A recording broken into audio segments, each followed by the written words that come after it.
Quel est le point commun entre Bridget Jones, Fuck off. James Bond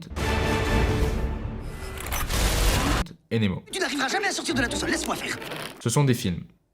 Oui. Ce sont des films qui ont eu du succès, complètement. Ce sont des films qui sont perçus comme étant des bons films. Là, on pourrait en discuter.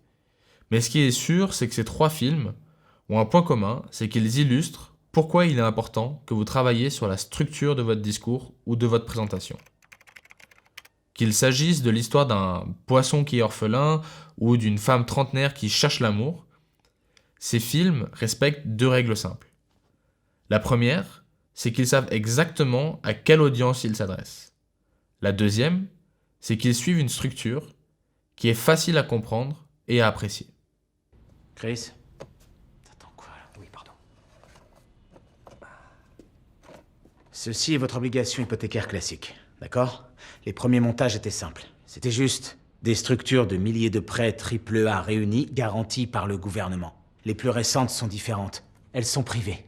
C'est un empilement de différentes tranches.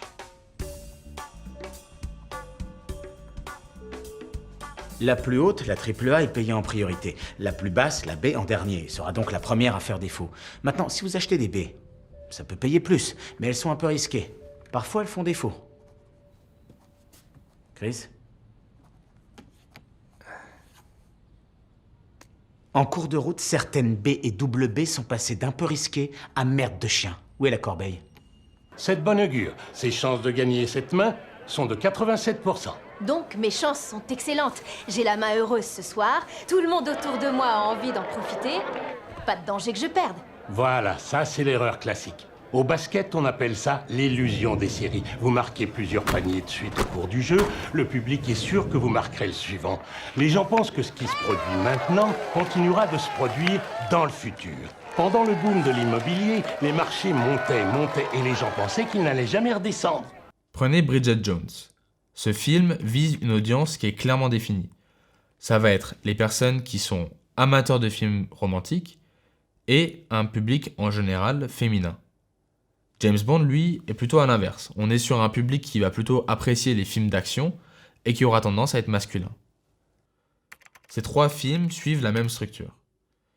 Bridget Jones, James Bond et Nemo commencent avec un personnage qui va rencontrer un événement qui va les obliger à se dépasser. Bridget Jones tombe amoureuse d'une personne. Le père de Nemo, lui, est amené à parcourir l'océan pour aller rechercher son fils. James Bond, comme d'habitude, se retrouve face à un méchant narcissique qui va essayer de conquérir le monde. Dans les trois cas, les héros arrivent quasiment jusqu'au bout de leur histoire quand soudain, on a un roulement de tambour. Ils arrivent à dépasser ce stade et à sortir grandis de ce conflit.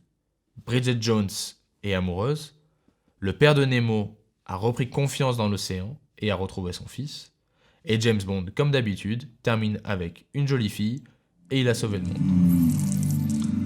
On a donc un statu quo, un conflit et une résolution.